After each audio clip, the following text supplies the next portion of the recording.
aujourd'hui, ce sujet, c'est un sujet qui est très controversé. C'est un sujet qui est peut-être un peu difficile aussi à étudier et probablement que nous ne pourrons pas parler de tous les aspects de la nature de Jésus euh, en une seule fois.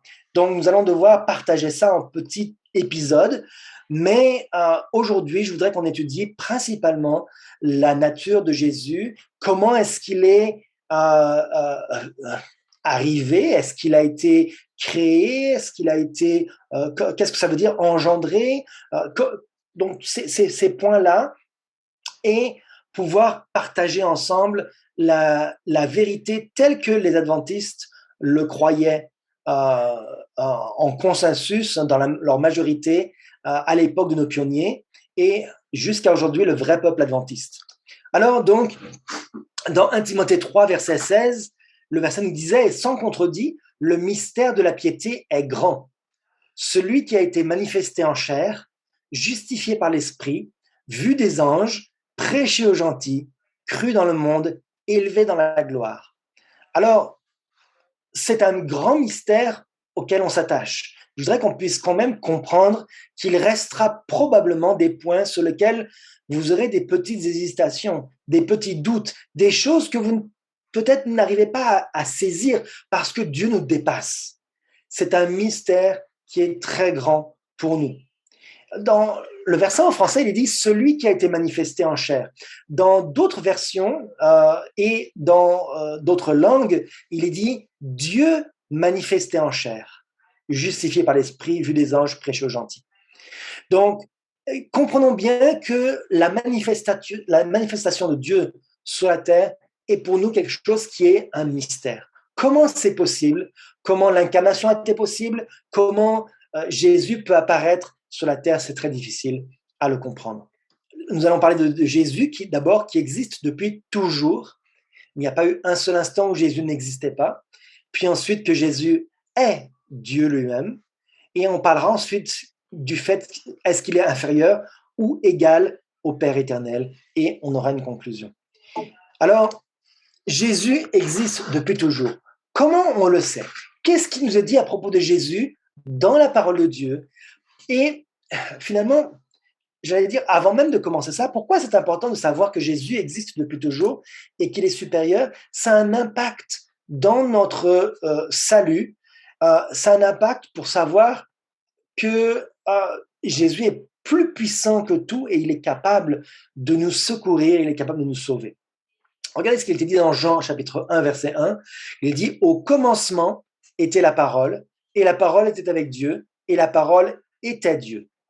Elle était au commencement avec Dieu. » Donc, ici, on voit le mot « au commencement » et on ne sait pas de quoi il s'agit dans ce verset-là. Ça pourrait être le commencement de l'existence de l'être humain avec la création. Ça pourrait être les temps éternels, des débuts de l'éternité. Ça pourrait être d'autres choses. Donc ici, on n'a pas l'indication de ce que c'est cette période-là, ce commencement-là. Mais en tout cas, on voit une chose, c'est que dès le commencement, à ce moment-là, la parole et Dieu étaient ensemble. À partir de ce moment-là. Alors, si on arrive à déterminer à quel moment était ce commencement-là, eh bien, on peut voir que Dieu et la parole, qui est Jésus, étaient ensemble. Dans Michée 5, verset 2, on nous donne beaucoup plus d'informations sur l'origine de Jésus. Dans la prophétie de Michée qui nous parle du Messie, il était dit « Et toi, Bethléem, Ephrata, petite entre les milliers de Juda, de toi sortira pour moi celui qui dominera sur Israël et dont l'origine remonte aux temps anciens, au jour de l'éternité. » Donc ce début ici, de quoi est-ce qu'on parle? Est-ce qu'on parle du début de la terre ou est-ce qu'on parle du début de l'éternité? On parle des jours de l'éternité. Jésus est un être qui n'a pas un commencement comme nous, qui avons été créés, qui sommes nés, qui à un moment donné n'existions pas, et puis le lendemain nous existions. L'origine de Jésus, elle date des jours de l'éternité. Elle date de l'éternité. Dans Jean 1, chapitre 14, il est dit que la parole a été faite chair. Ça veut dire qu'elle existait avant la naissance de Jésus. Jésus existait avant sa naissance physique sur la terre. Et la parole a habité parmi nous, pleine de grâce, de vérité. Et nous avons contemplé sa gloire, une gloire comme la gloire du Fils unique venu du Père. Donc, le Fils existait en tant qu'être, existait avant qu'il vienne sur la terre sous forme de bébé. Il existait depuis les jours de l'éternité. Dans les messages choisis, donc en anglais, ce passage-là n'existe pas en français. En anglais, mais je l'ai traduit en français, il dit différentes significations sont exprimées par le même mot. On ne dispose pas d'un mot propre à chaque idée distincte. Alors, qu'est-ce que ça veut dire? Ça veut dire qu'il y a différentes expressions dans la Bible concernant l'apparition dans l'histoire, on va dire, de Christ. Il est parlé de fils unique, il est parlé de fils engendré. Donc, ces termes de fils unique, ces termes de engendré, ces termes différents termes qui sont employés pour l'apparition de Jésus, c'est difficile de comprendre ce que cela veut dire. Il faut comprendre que ces mots-là, différentes significations sont exprimées par un seul mot. Ça veut dire que, par exemple, moi, j'ai été engendré par mon père et ma mère. J'ai été engendré. Est-ce que cela veut forcément dire la même chose que lorsqu'on l'on parle de Jésus qui a été engendré? Ça nous dit, on ne dispose pas d'un mot propre à chaque idée distincte. Donc, il peut y avoir deux idées distinctes avec un seul mot. Et on va le voir en étudiant un petit peu les mots originels en hébreu. Donc, regardons ce qu'il est dit à propos de fils unique.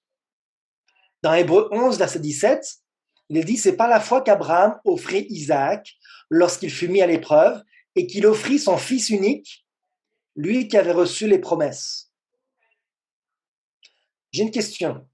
Lorsque Abraham a offert Isaac en sacrifice, était-il son fils unique par la chair, littéralement? Est-ce que Abraham avait uniquement un enfant ou bien il avait aussi Ismaël? Ismaël, nous le savons, était né avant Isaac. Même s'il était né d'une mère différente, il était l'enfant d'Abraham. Alors on peut dire qu'il était un enfant illégitime, mais non. Il avait été approuvé par Abraham. Abraham le reconnaissait comme son enfant. Et Isaac n'était pas fils unique. Lorsqu'il est dit fils unique, cela ne veut pas littéralement dire qu'il était le seul fils. Cela signifie qu'il avait la prééminence du droit d'aînesse, en particulier, qu'il était le premier en tant qu'héritier du droit d'aînesse pour le futur, c'est-à-dire que c'était par lui qu'allait venir le Messie. Donc il avait la prééminence. Le mot fils unique ne veut pas dire l'unique fils. Dans Colossiens, lorsqu'il est parlé de premier-né, à nouveau, le mot premier-né signifie prééminence. Regardez ici dans Colossiens 1, verset 15, il dit « Il est l'image du Dieu invisible, le premier-né de toute la création. » Alors, Jésus est effectivement né de Marie, mais est-ce qu'il est le premier à naître d'une femme?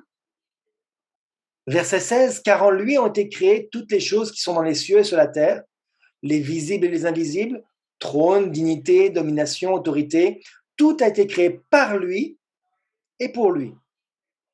Il est avant toute chose, et toute chose subsiste en lui. Il est la tête du corps de l'Église, il est le commencement, le premier-né d'entre les morts, afin d'être en tout le premier. » Alors déjà, ça nous donne des indications. Ces versets-là sont très très importants. Ils nous donnent beaucoup d'indications sur Jésus. Premièrement, tout a été créé par Jésus. Forcément, si les choses ont été créées par Jésus, il doit être avant ces choses-là, n'est-ce pas? Il est avant toute chose, le verset 17 nous le confirme. D'accord? Il est le commencement. Il a créé le temps, finalement. C'est lui qui crée le temps. Et c'est pour ça que le commencement, c'est le moment où le temps est créé par Dieu. Mais qu'est-ce que ça veut dire ici qu'il est le premier-né d'entre les morts afin d'être en tout le premier? Premier-né, d'entre les morts. Qu'est-ce que ça veut dire ça? Quelqu'un qui naît d'entre les morts, on sait qu'on parle de la résurrection, n'est-ce pas? Mais Jésus a-t-il été le premier à ressusciter? Qu'est-ce que veut dire premier? J'ai un dictionnaire ici, juste ici à côté de moi, et j'ai lu l'article premier.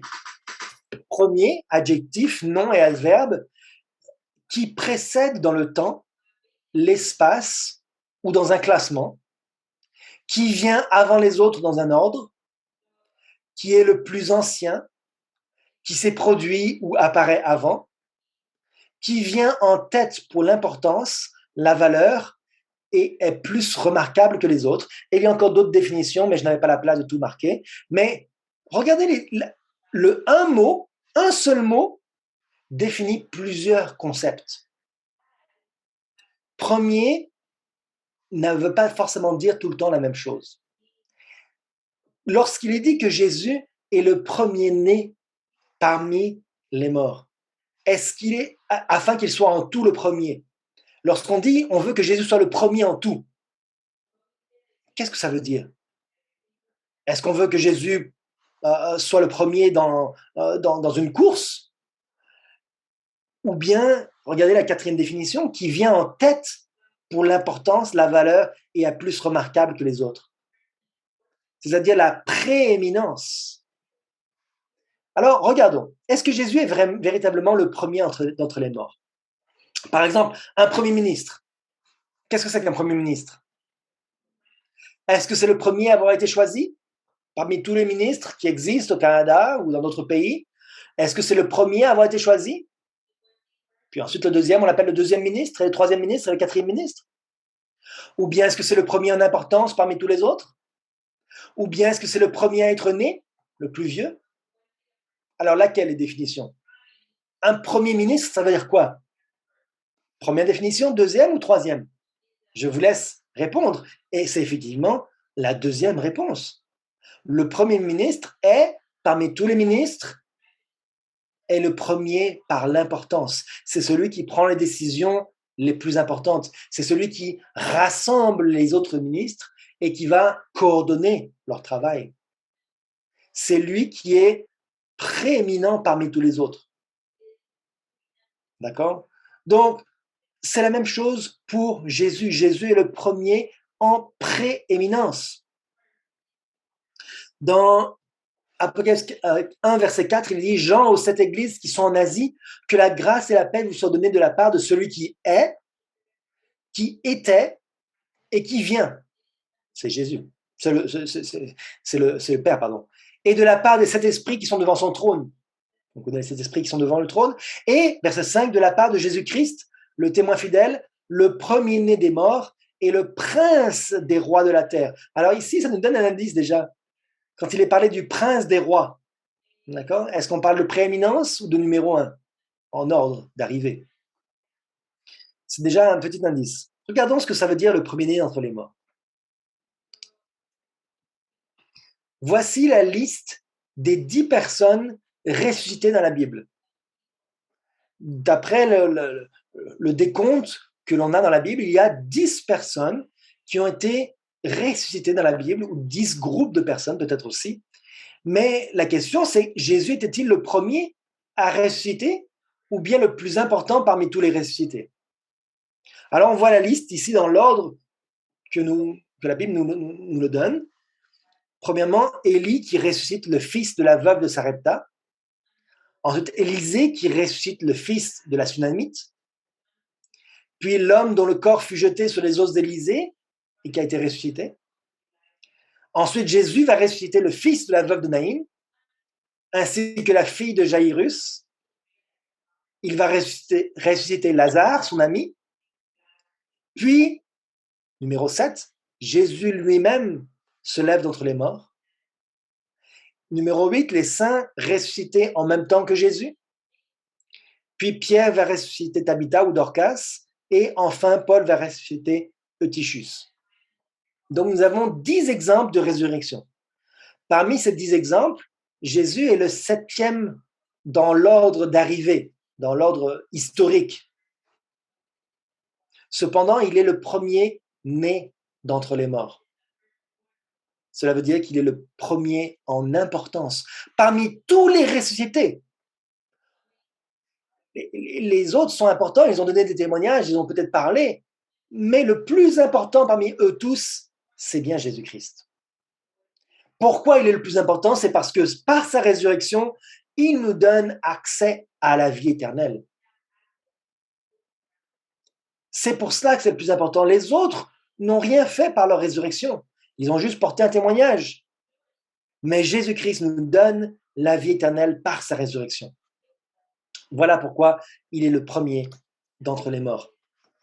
Dans Proverbe chapitre 8, souvent certains nous opposent ce verset en disant que, eh bien, vous voyez bien que Jésus a été engendré, vous voyez bien qu'à un moment donné, il arrive à l'existence, qui n'existait pas avant, et puis ensuite, il est né, entre guillemets. Mais ils n'utilisent pas le mot né, ils utilisent le mot engendré, sans nécessairement expliquer ce que ça veut dire. Alors j'aimerais bien qu'on étudie un petit peu ce que ça veut dire le mot engendré.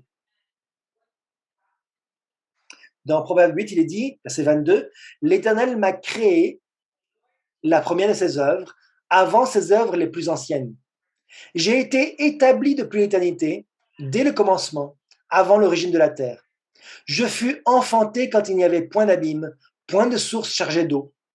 Avant que les montagnes soient affermies, avant que les collines existent, je fus enfanté. » Alors ici, on parle de la sagesse, mais on personnifie la sagesse et il est vrai, on reconnaît qu'il s'agit de Jésus. Alors, les mots qui sont ici traduits par créer, établi depuis l'éternité, enfanté et enfanté, en hébreu, c'est un seul mot. En français, on l'a traduit par 3 expressions. En français, en hébreu, il y a un seul mot dans tout ce passage, et c'est le mot l'aimer. L'aimer. Alors, l'aimer peut vouloir dire plusieurs choses. Regardez ici, alors malheureusement, je ne l'ai pas en français, mais on a un graphique du mot l'aimer, du mot hébreu l'aimer, et de la fréquence à laquelle il est utilisé dans la Bible, et qu'est-ce qu'il représente dans le contexte, qu'est-ce qu'il signifie, combien de fois est-ce qu'il est utilisé pour signifier certaines choses. Donc le mot l'aimer est utilisé en bleu, on voit la partie en bleu, pour signifier entrer, venir, amener, guider, rassembler ou bien même être. En rouge, la partie de rouge nous dit, le mot l'aimer est utilisé pour dire sortir, venir ou aller. En orange, c'est pour monter, comme monter au ciel, pour diriger, pour contrôler ou pour faire sortir. En orange clair, pour retourner. En ton chair, c'est pour s'approcher, pour venir, pour s'avancer. Et finalement, la partie bleu clair ici, la toute petite partie bleu clair, c'est pour donner naissance, pour engendrer et pour naître. Donc voilà toutes les utilisations de ce mot et la manière dont le mot est utilisé. Alors quand il est traduit, il est utilisé dans le Proverbe verset 8, et qu'on utilise le mot en français créer ou enfanter, regardez, c'est le mot l'aimer en hébreu, regardez à quel point cela veut dire plutôt s'avancer, venir. Et ce que j'ai remarqué, alors hier soir, j'ai été vraiment plus en profondeur lorsque je préparais le sermon. J'avais déjà le thème du sermon depuis la semaine dernière, mais j'avais rassemblé des éléments. Mais hier soir, j'ai vraiment approfondi la recherche sur le mot l'aimer. Et le mot est... Il y a d'autres mots pour signifier entrer, sortir, venir. Mais ce mot l'aimer va toujours être utilisé dans le contexte de la vie qui va être générée. Donc, dans le contexte, il y a toujours quelque part de la vie qui va être créée. Pas forcément celui qui vient à la vie, mais par exemple, il va y avoir plusieurs exemples où Jésus va venir, il va s'avancer pour créer le monde. Il va ou bien un autre exemple ici, par exemple, Abraham va l'aimer pour avoir une postérité. Ça veut dire, regardez, dans Genèse 15, verset 5, il est dit, et après l'avoir conduit dehors, il dit, regarde vers le ciel et compte les étoiles, si tu peux les compter. Et il lui dit, telle sera ta postérité. Donc vous voyez le mot l'aimer qui est utilisé pour conduire dehors. Alors, ça ne veut pas dire que Abraham n'existait pas avant et que Dieu l'a créé dehors pour lui montrer les étoiles. Non, ça ne veut pas dire qu'il n'existait pas avant et que maintenant il existe. Non, ça veut dire que Dieu va le conduire dehors dans le contexte de la postérité, des enfants, dans le contexte d'une procréation, dans le contexte d'un futur avec des naissances. Il lui montre toutes les naissances qui vont arriver plus tard. Donc c'est toujours dans le contexte des enfants, d'une procréation, d'une naissance, des êtres qui vont exister, qui n'existent pas encore, mais le mot l'aimer ne veut pas dire que c'est Abraham qui est engendré.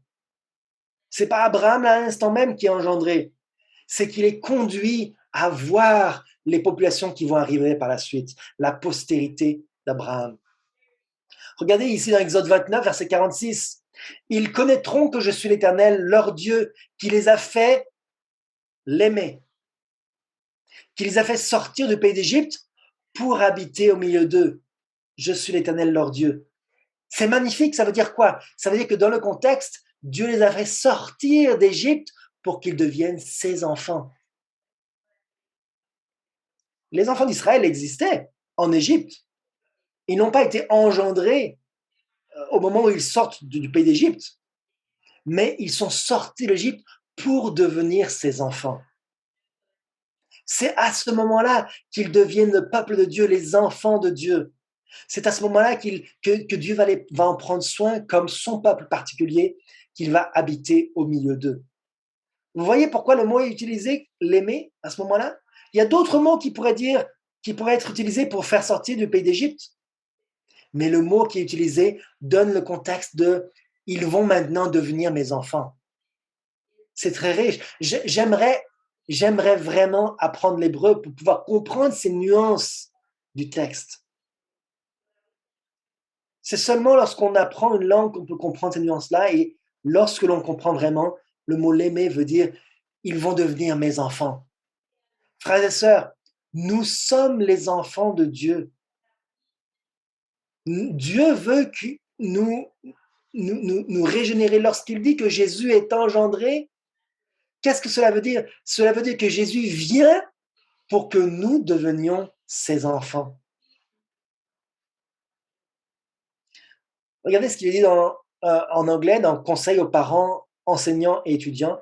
Il dit « À l'étonnement des cours célestes, la parole éternelle est venue dans ce monde comme un bébé sans défense. » Pleinement préparé, il quitta les cours royales et s'est mystérieusement associé avec les êtres humains déchus. La parole a été faite chair et habita parmi nous. Donc, lorsque la Bible nous dit que la parole a été faite chair, lorsqu'il est dit dans Jean chapitre 1 que la parole est venue sur la terre en des temps immémoriaux, au commencement, c'est quoi? C'est dans l'éternité, puisque Christ est la parole éternelle. Éternel veut dire qu'il n'y a ni commencement, ni fin.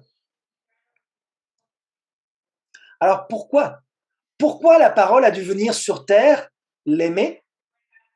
Pourquoi est-ce qu'elle a dû être faite chair? Il dit que Christ seul était capable de représenter la divinité. Seul celui qui était en présence du Père depuis le début, celui qui était l'image précise du Père invisible, était seul suffisant pour accomplir cette œuvre. Aucune description verbale ne pouvait révéler Dieu au monde. Donc, aucune parole n'allait être suffisante, il fallait montrer. Aucune parole ne peut décrire comment est Dieu, il fallait montrer qui est Dieu.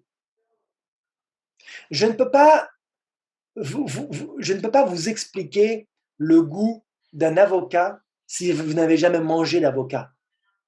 Comment vous pouvez expliquer à quelqu'un le goût que ça a? s'il n'a jamais goûté? Vous pouvez l'expliquer, ça a un goût subtil qui n'est pas très fort, c'est un petit peu gras, il y a une graisse naturelle, mais la personne ne va pas comprendre. Tant qu'elle n'a pas goûté l'avocat une fois dans sa vie, elle ne comprendra pas ce que c'est. Il faut que la personne goûte pour le savoir. On ne peut pas décrire qui est Dieu avec des mots, il faut que la personne voie Dieu. Et Dieu est venu sur la terre, la parole éternelle est venue, a été faite chair. Dieu seul pouvait représenter la divinité, Dieu seul pouvait montrer, parce qu'il était l'image précise du Père invisible. Alors, c'est là que maintenant, quand on voit que Jésus a existé depuis l'éternité, qu'il n'y a jamais eu un moment où il n'était pas en présence de son Père, on va voir que Jésus est effectivement Dieu. Jésus, dans Matthieu 1, verset 23, il est dit, « Voici la Vierge sera enceinte, elle enfantera un fils, et on lui donnera le nom d'Emmanuel, ce qui signifie Dieu avec nous. » Alors certains vont débattre sur ce que ça veut dire. Dieu avec nous peut vouloir dire deux choses. Cela peut vouloir dire que à travers Christ, Dieu vient avec nous, ou bien cela veut dire que Dieu lui-même vient sur la terre. Donc, il y a les deux sens. Okay? Mais pourquoi est-ce qu'à ce moment-là, seulement Dieu viendrait avec nous? Est-ce qu'autrefois, avant la naissance de Jésus, est-ce que Dieu n'était pas avec nous? Est-ce que Dieu n'assistait pas les humains? Est-ce que Dieu ne montrait pas sa fidélité, sa bonté? Est-ce qu'il ne nous, par la présence des anges, par la présence des prophètes, est-ce qu'il ne nous montrait pas qu'il était présent? Ici, Dieu avec nous, on va voir que cela, ça va signifier que Dieu descend sur la terre pour habiter parmi les hommes.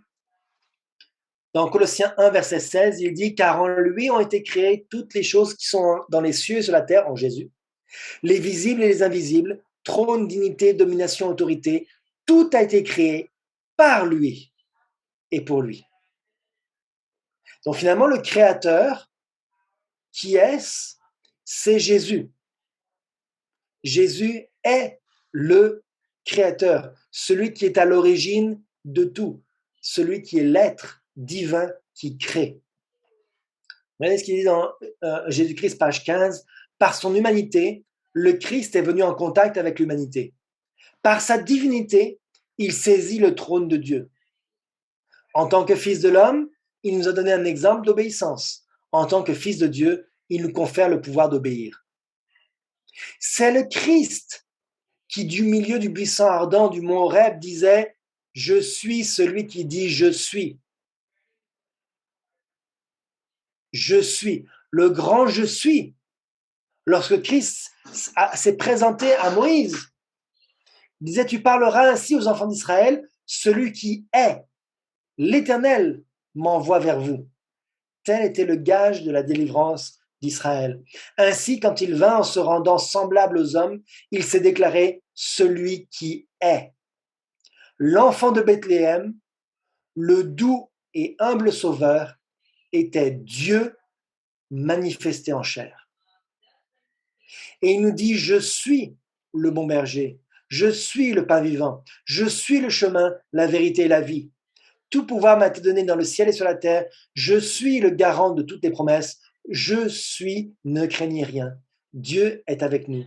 Ainsi, notre délivrance du péché est rendue certaine, le pouvoir d'obéir à la loi du ciel nous est assuré. Donc lorsqu'il est dit Dieu avec nous, dans quel sens Dieu est avec nous? C'est Dieu qui est le grand je suis. Vous savez qu'à l'époque d'Israël, jusqu'à aujourd'hui, le nom de Dieu ne devait pas être utilisé. Lorsque Abraham a reçu le nom de Dieu et qu'il a proclamé au peuple le nom de Dieu, il leur a dit comment il se prononçait, puis il l'a écrit avec des lettres en hébreu, mais en hébreu, il n'y a pas de voyelles, il y a seulement des consonnes. Il a écrit YHVH. Et jusqu'à aujourd'hui, le peuple d'Israël avait reçu l'instruction de ne pas prononcer le nom de Dieu en vain, et les pharisiens avaient tellement peur de prononcer le nom de Dieu en vain qu'ils avaient donné l'ordre à tout le monde de ne même pas le prononcer. Ils n'avaient pas l'autorisation de prononcer le nom de Dieu jusqu'au point où les gens ont oublié comment le prononcer. Parce qu'il n'y avait pas de voyelles, certains le prononçaient Yahvé, Yahweh. Aujourd'hui, les gens le prononcent, certains le prononcent Jéhovah. Il y a toutes sortes de prononciations différentes qui sont le produit de notre, je dirais pas imagination, mais la meilleure assumption. On va essayer de comprendre ce que ça pouvait être, mais on ne sait pas. On ne sait pas comment prononcer exactement le nom de Dieu. Et lorsque Jésus était sur la terre, quel nom est-ce qu'il va employer? Il va dire « Je suis ». Il utilise le nom qui est réservé au Dieu suprême. Il aurait pu utiliser le verbe être. Non, non, non. Lorsqu'il dit « Je suis le bon berger », il n'utilise pas le verbe être. Il utilise le nom de Dieu. Il dit « Jéhovah, bon berger ». Il dit « Jéhovah, pain vivant ». Il dit « Jéhovah, chemin, vérité et vie ». Je suis celui qui est. Je suis le grand Dieu. Je suis Dieu. Voilà ce que Jésus disait en réalité. Voilà pourquoi les pharisiens ont voulu le lapider. Parce qu'il disait qu'il avait usurpé le nom de Dieu. Croyons-nous vraiment qu'il a usurpé le nom de Dieu? Ou bien qu'il était véritablement Dieu? Qui est notre sauveur? Dans Isaïe 43, il est dit, dans tout l'Ancien Testament, il est présenté une seule personne comme sauveur. Regardez, il est dit, Isaïe 43, verset 10, « Vous êtes mes témoins, dit l'Éternel, vous et mon serviteur que j'ai choisi, afin que vous le sachiez, que vous me croyiez et compreniez que c'est moi. Avant moi, il n'a point été formé de Dieu, et après moi, il n'y en aura point. C'est moi qui suis l'Éternel, et hors moi, il n'y a point de sauveur. » Donc le mot éternel, le mot Jéhovah, le mot sauveur, dans l'Ancien Testament, c'est une seule personne. Okay? L'Éternel, il n'y aura pas d'autre Dieu, il n'y a pas d'autre sauveur. Donc, Éternel, Dieu, Jéhovah, sauveur, c'est un seul concept dans l'Ancien Testament. Qui est ce Jéhovah alors? Qui est ce sauveur? Parce qu'il dit, hors moi, il n'y a pas de sauveur, il n'y a pas deux sauveurs, il y a un seul sauveur. Alors, qui est le sauveur? Qui est avant moi, il n'y a pas de Dieu, après moi, il n'y en aura point? Qui est le seul Dieu? Qui est le sauveur? Dans Osée 13, verset 4, il est dit, et moi, je suis l'Éternel, Yahweh, ton Dieu. Ça veut dire celui qui est. Dès le pays d'Égypte, tu ne connais d'autre Dieu que moi, et il n'y a de sauveur que moi. Donc, ce Dieu-là, ce Yahweh, celui qui dit je suis, celui qui est le sauveur, c'est la même personne, c'est Yahweh. Qui est la seule personne Yahweh dans l'Ancien Testament? Regardez, dans le Nouveau Testament, on nous dit, dans Acte 13, verset 23, c'est de la postérité de David que Dieu, selon sa promesse, a suscité à Israël un sauveur qui est Jésus. Alors, est-ce qu'il y a deux sauveurs ou il y a un seul sauveur? Le sauveur de l'Ancien Testament est-il un sauveur différent dans le Nouveau Testament? Est-ce que la Bible se contredirait? Ou est-ce que c'est le même?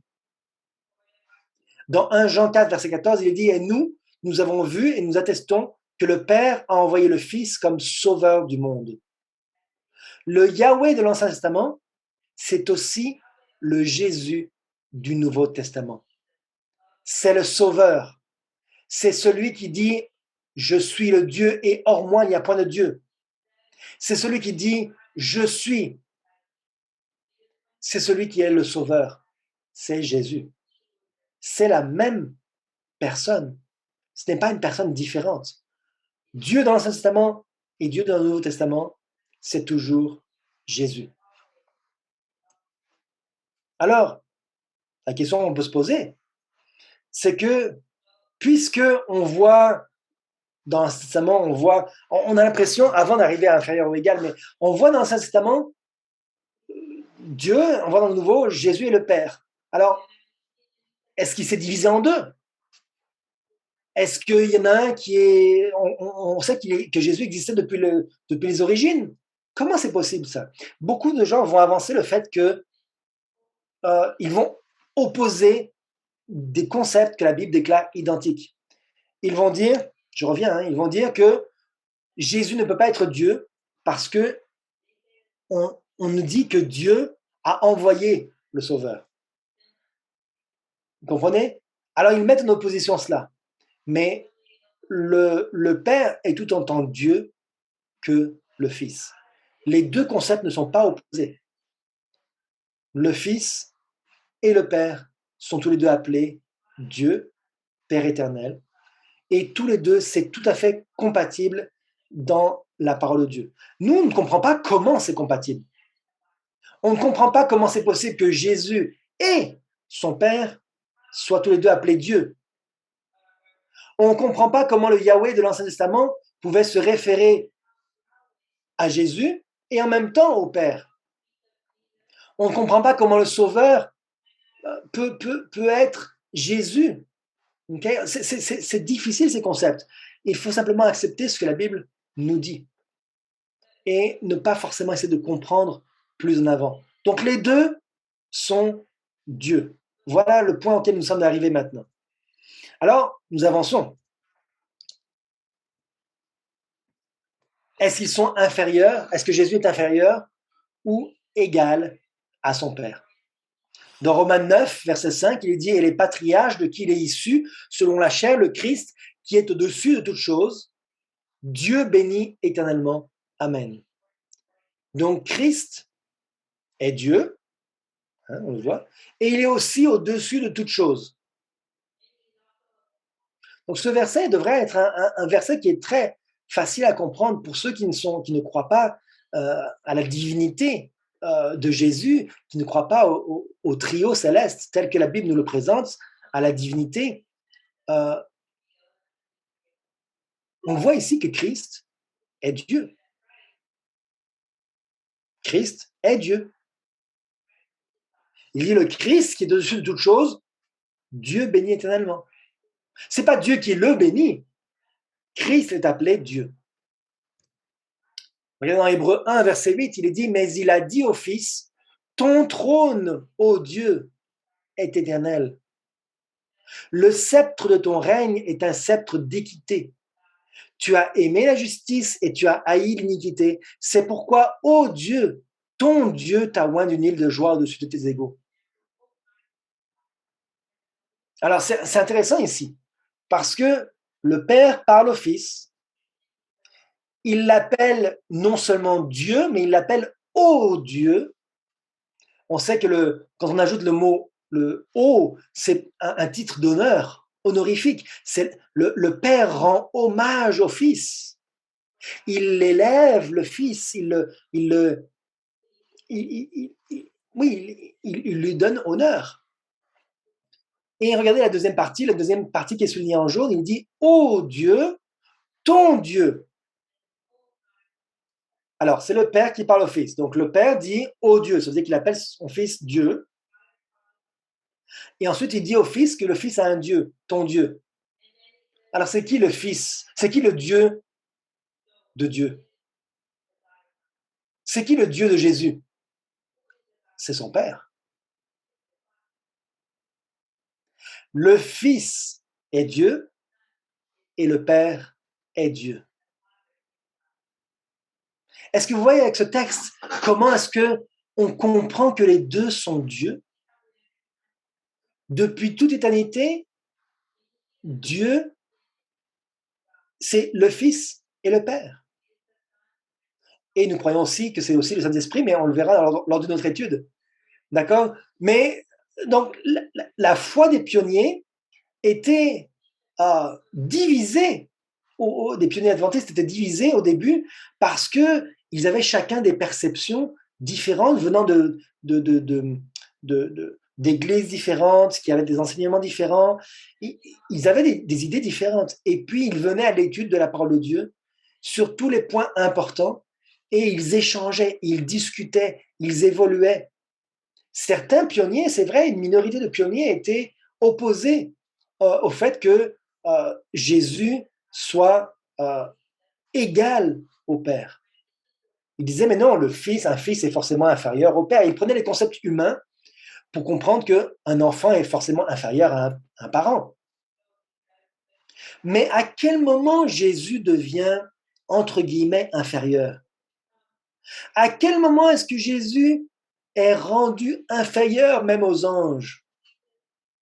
C'est au moment où il devient humain. C'est au moment où il est fait semblable à nous. Et à ce moment-là, oui, à ce moment-là, bien sûr, il est inférieur au Père éternel. Mais ici, cependant, dans le texte, ici, on voit que le Père lui rend hommage. On ne voit pas beaucoup le Père parler, n'est-ce pas? Dans la Bible, il y a seulement que à de très rares occasions que le Père s'exprime. L'une d'entre elles, c'est ici. On voit que le Père rend hommage au Fils. La plupart du temps, on le voit, hein, c'est plutôt Jésus qui rend hommage à son Père. Il se met en position d'infériorité en rendant hommage au Père, en disant qu'il est soumis à son Père, qu'il fait la volonté de son Père. Mais ici, on voit le Père qui fait la même chose. Le Père élève son Fils. D'accord? Et un autre moment où le Père parle, c'est lorsque Jésus est dans l'eau, lors de son baptême, et le Père dit, celui-ci est mon Fils bien-aimé, en qui j'ai mis toute mon affection. Et on le verra dans une autre étude, mais on voit le Père, dont on entend la voix dans le ciel, on voit le Fils qui est dans l'eau, et on voit le Saint-Esprit sous la forme d'une colombe. Les trois personnes de la divinité qui sont rassemblées. Mais on en parlera une autre fois. Alors donc, on voit que chacun a un respect et un honneur qu'il rend à l'autre. Les deux sont appelés Dieu. Ça ne veut pas dire qu'il y a deux dieux. Cela veut dire qu'il y a un Dieu, mais que les deux sont Dieu. Jésus est le grand je suis, hein, comme il dit dans Jean 8, verset 57. Les Juifs lui disent, tu n'as pas encore 50 ans et tu as vu Abraham. Jésus leur dit, en vérité, je vous le dis, avant qu'Abraham fût, je suis. Et grammaticalement, en français, on ne peut pas le traduire parce que ce n'est pas une parole correcte, mais c'est parce que c'est le nom de Dieu qu'il emploie. C'est le mot Jéhovah. Un grand silence s'établit dans l'assemblée. Le rabbi galiléen s'était approprié le nom de Dieu, révélé à Moïse pour exprimer l'idée de la présence éternelle. Il se donnait comme l'être existant par lui-même, celui qui avait été promis à Israël, celui dont l'origine remonte aux temps anciens, au jour éternel. Donc Jésus s'était approprié le nom de Dieu, ça veut dire toutes les caractéristiques de Dieu, y compris le fait d'exister par lui-même sans avoir été créé, engendré, né, n'est-ce pas? Comme on l'a dit, le mot engendré voulait dire arriver sur la scène de théâtre, ou arriver pour qu'il y ait des enfants qui soient créés. C'est ça que le mot engendré voulait dire. Donc, il existe par lui-même.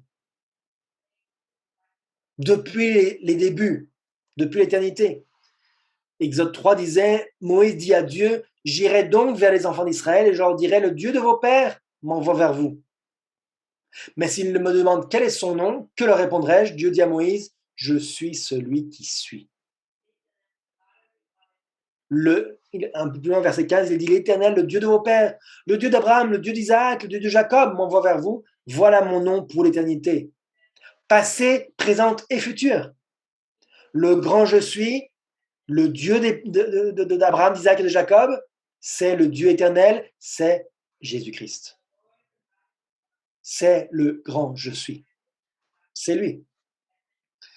Dans Jésus-Christ, page 15, il est dit, par son humanité, le Christ, oui, on a déjà lu, hein, il est dit, le passage continue, il est dit, euh, l'enfant de Bethléem, le doux et humble sauveur, était Dieu manifesté en chair. Dieu manifesté en chair, de manière visible. Dieu visible. Il devient visible et il vient sur la terre de manière charnelle pour qu'on puisse le toucher, qu'on puisse le voir, qu'on puisse passer du temps avec lui. Dieu avec nous. Voilà ce que ça veut dire. Dans Commentaire biblique, volume 7 en anglais, il dit la position de Christ avec son Père est celle d'une égalité. Ceci lui permet de devenir une offrande pour le pardon des péchés pour les transgresseurs. Il était pleinement suffisant pour magnifier la loi et la rendre honorable. Pourquoi un ange ne pouvait pas venir? Parce qu'un ange n'est pas Dieu. La position de Christ avec son Père est celle d'une égalité. Voilà pourquoi Jésus est tellement capable de nous soutenir. Voilà pourquoi Jésus est tellement capable de nous aider dans nos difficultés. Voilà pourquoi il a été capable de mourir pour nous sauver. Voilà pourquoi son sacrifice est tellement immense. C'est pas quelqu'un que Dieu a envoyé, c'est pas un messager que le Père aurait envoyé. C'est pas juste un serviteur. C'est Dieu lui-même qui vient, le Créateur, l'Éternel, celui qui existe depuis toujours, celui qui possède tout, qui a tout pouvoir, qui peut tout. C'est lui qui vient s'humilier et mourir pour nous. Son sacrifice est incroyable. Dans le livre Confrontation en anglais, il est dit « L'œuvre du Christ a été de réconcilier l'homme avec Dieu à travers sa nature humaine et Dieu avec l'homme à travers sa nature divine. » Nous n'avons aucun doute que Christ a une nature divine. En lui-même, il est dit dans Évangélisé, le Christ est le Fils de Dieu préexistant, on l'avait déjà montré, et qui possède une existence propre. Il n'a pas été créé, il existe par lui-même. Quand il parle de sa préexistence, le Christ évoque un passé lointain et sans limite. Il affirme qu'aussi loin que nous remontions dans le temps, il n'y a jamais eu un instant où il n'était en communion étroite avec le Dieu éternel. Celui dont les Juifs écoutaient la voix avait été avec Dieu de toute éternité. Un peu plus tard, il est dit toujours dans l'Évangélisé, il était l'égal de Dieu, infini et tout-puissant. C'est le Fils, personne distincte et éternelle. Donc, ce ne sont pas deux, c'est pas. Certains pensent que c'est le Père qui est venu, qui n'existe pas de Fils, que c'est un seul être qui est dans le ciel et qui est venu sur la terre pour mourir pour nous. Mais non, puisqu'on voit, lors du baptême de Jésus, on voit le Père dans le ciel, le Saint-Esprit dans les airs et Jésus dans l'eau. Donc il y a bien trois êtres distincts.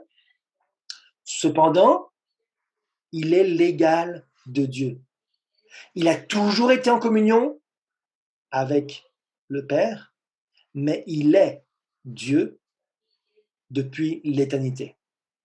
C'est vraiment, tous les textes, certains se ressemblent, mais tous les textes ajoutent des petites notions qui nous assurent de qui est Jésus. On voit des textes bibliques, on voit des textes de l'esprit de prophétie et tous se rejoignent. Voilà pourquoi nous avons une position qui est très claire. Alors, toujours le passage continue dans Évangélisé, je vais juste lire ce qui est souligné en jaune parce que le temps nous presse. Il dit « Depuis toujours, il fut le médiateur de l'alliance ». C'est-à-dire, c'est toujours été lui qui a agi depuis les débuts de la terre, lorsque Adam et Ève venaient parler avec Dieu, lorsque Moïse a donné les 10 commandements, lorsque Abraham parlait avec Dieu face à face. Depuis toujours, c'était lui le médiateur. Depuis toujours, c'était lui qui venait sur la terre. C'est pas la première fois que Jésus vient sur la terre. C'était toujours lui qui était en présence de l'humanité. C'était toujours lui le médiateur, c'était toujours lui l'intermédiaire, c'était toujours lui qui était sur la terre pour parler avec les humains. Et le deuxième passage nous dit, le Christ leur montre aux Juifs que si d'après eux, il a moins de 50 ans, néanmoins sa vie divine échappe à tout calcul humain. L'existence du Christ antérieure à son incarnation ne se mesure pas en chiffres.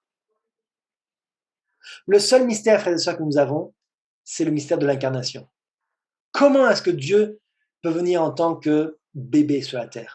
Ça, c'est un mystère. Le reste nous est révélé. Jéhovah l'Éternel, celui qui existe par lui-même, celui qui n'a pas été créé, qui est lui-même la source et le soutien de tout, est le seul à avoir droit à la révérence et à l'adoration suprême. Frère et sœurs, j'ai une question. Pouvons-nous adorer Jésus?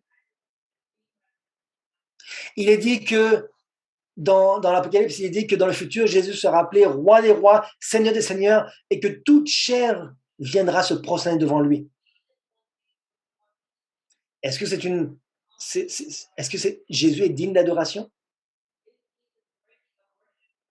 Jésus est Jéhovah.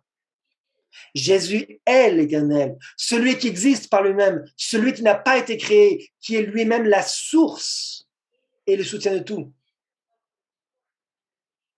Jésus est la source de la vie. Il est le seul à avoir droit à la révérence et à l'adoration suprême. Mais n'oublions pas que le Père est aussi Jéhovah. Le Père est aussi l'Éternel, celui qui existe par lui-même. Comprenez-vous? Qui est Jéhovah? Il est dit Jéhovah est le nom donné au Christ. Mais Jéhovah est aussi notre Père. Regardez, Jéhovah, notre Père. Les deux, Jéhovah représente Christ et le Père. Le Christ est égal à Dieu, infini et omnipotent. Il pouvait payer la rançon pour que l'homme soit libre. Il est le Fils éternel qui existe par lui-même, sur qui aucun joug ne pèse. Et lorsque Dieu demande qui enverrai-je, il peut répondre me voici, envoie-moi. Il peut tout à fait se permettre de donner l'autorisation au Père. Le Père n'a pas le droit de donner des ordres à son Fils puisqu'il est égal. Cependant, lorsque le Père demande, le Fils dit « je veux bien y aller ». Ils sont en accord parfait. Dans le message choisi, il est dit « le monde a été fait par la parole et rien de ce qui a été fait n'a été fait sans elle ». Jean 1, verset 3. Pour pouvoir faire toute chose, le Christ a dû exister avant toute chose. Ce qui est dit à ce sujet est d'une clarté qui ne laisse subsister aucun doute. Le Christ était Dieu, essentiellement, dans le sens le plus élevé du terme. Il était Dieu de toute éternité, Dieu suprême, éternellement béni. Le Seigneur Jésus-Christ, le divin Fils de Dieu, a existé de toute éternité en tant que personne distincte et cependant une avec le Père. Donc voilà comment la foi adventiste s'est développée et par la suite, nous avons reconnu la véracité de ces passages et de ces textes. Même si au début du mouvement adventiste, il n'y avait pas un consensus, parce que chacun venait de différentes cultures religieuses, le consensus a été trouvé. Aujourd'hui, pour certains, c'est difficile d'accepter cela. Pourquoi? Parce qu'ils viennent aussi de différentes cultures. Il ne faut pas oublier qu'il y a eu un schisme majeur qui s'est produit dans la chrétienté, dans le christianisme, même si c'était le catholicisme, entre les chrétiens d'Orient et d'Occident. Hein, les chrétiens d'Occident, les futurs catholiques, ont accepté la Trinité et les orthodoxes ont rejeté la Trinité. Donc, même si nous n'acceptons pas la doctrine catholique de la Trinité, hein, nous ne reconnaissons pas le terme Trinité comme étant un terme ni biblique, ni même le concept derrière ce terme-là comme étant quelque chose de biblique. Cependant, la divinité de Christ ne fait aucun doute.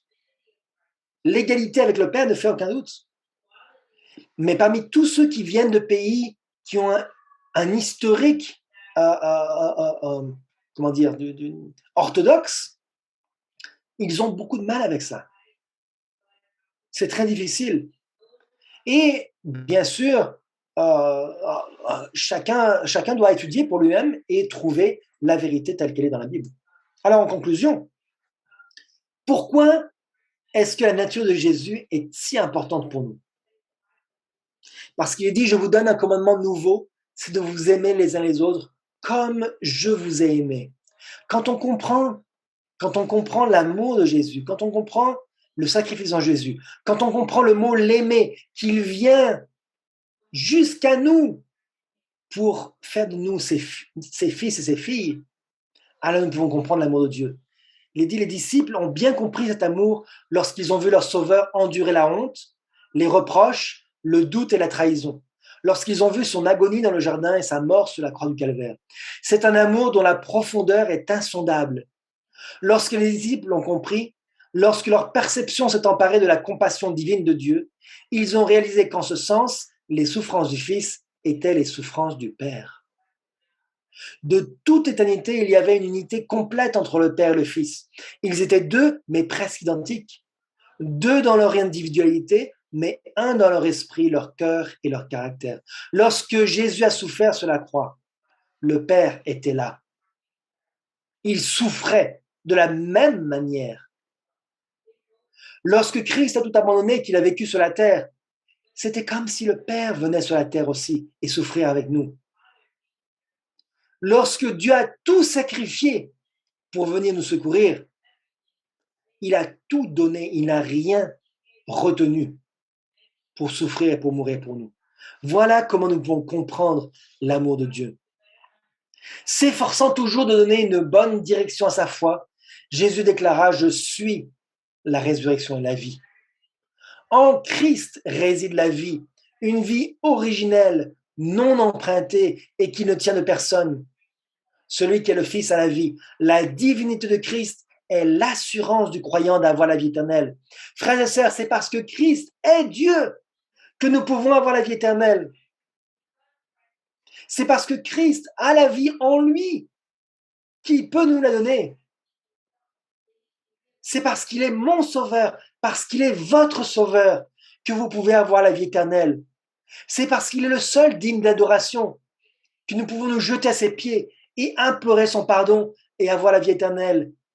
Frères et sœurs, quand on comprend qui est Jésus, on ne peut que être dans l'admiration envers ce qu'il est. Si nous acceptons Jésus comme étant le Fils de Dieu, nous pouvons avoir la vie éternelle. Voilà pourquoi les Juifs, certains Juifs le rejetaient, mais certains l'ont accepté en voyant sa souffrance, en voyant ce qu'il a fait pour nous. Et 2000, 3000, 4000 personnes étaient baptisées en un seul jour. Parce qu'ils l'acceptaient comme le Fils de Dieu, et non seulement le Fils de Dieu, mais comme Dieu lui-même, venu pour nous donner la vie éternelle. La divinité de Christ est tout pour nous. Si nous amenuisons, si nous réduisons, si nous rabaissons Jésus à un niveau inférieur qu'il est vraiment, alors nous avons le danger de passer à côté de ce sacrifice ultime. Dans 1 Jean 5, verset 1, pour terminer, il est dit « Quiconque croit que Jésus est le Christ est né de Dieu, et quiconque aime celui qui l'a engendré, c'est-à-dire l'aimer, celui qui est venu pour générer la vie, aime aussi celui qui est né de lui. » Jésus est venu. Engendrer ne veut pas dire qu'il est né. Engendrer veut dire qu'il est venu pour générer la vie. Il est venu pour que nous vivions. Alors, il aime tous ceux qui sont nés de lui. Tous ceux qui viennent aussi à lui pour avoir la vie éternelle. Chaque fois qu'on parle de naissance, on parle de venir à Jésus pour générer la vie. Verset 2, nous connaissons que nous aimons les enfants de Dieu lorsque nous aimons Dieu et que nous pratiquons ses commandements, car l'amour de Dieu consiste à garder ses commandements, et ses commandements ne sont pas pénibles, parce que tout ce qui est né, l'aimait. Tout ce qui est né de Dieu triomphe du monde. Tout ce qui vient à Dieu va recevoir la vie. La vie vient si nous venons à Dieu. Si nous venons à Dieu, nous allons garder les commandements, si nous allons à Dieu, si nous reconnaissons que Jésus est Dieu, qu'il est suprême, qu'il est mort pour nous, alors nous allons naturellement suivre ces commandements. Alors nous allons naturellement être des bons adventistes. Si nous comprenons qui est réellement Jésus, si nous comprenons que nous devons suivre Jésus parce que il est celui qui vient pour générer la vie. Frères et sœurs, le contexte est tellement beau. J'aimerais tellement apprendre l'hébreu et le grec. J'aimerais tellement vivre d'une nouvelle vie avec Jésus et comprendre ce que c'est que d'être entouré par l'amour de Jésus. Et je prie pour que vous aussi, vous puissiez avoir cette expérience-là, d'être entouré par Jésus, d'être complètement dans l'amour de Dieu, afin que vous puissiez marcher dans l'obéissance aux commandements. Et à ce moment-là, ces commandements ne sont pas pénibles, parce que nous faisons naturellement ce que Dieu nous demande de faire parce que nous sommes régénérés. Nous sommes vivants, non pas de notre vie personnelle, mais de la vie de Dieu. Frères et sœurs, que Dieu puisse vous garder, qu'il puisse vous donner cette vie unique, qu'il puisse vous aider à comprendre que Jésus est venu pour générer la vie en vous et en moi. Que son nom soit béni éternellement, que le grand je suis soit celui qui soit l'objet de notre adoration et qu'il puisse être le sujet de notre louange pour aujourd'hui et pour toujours. Amen.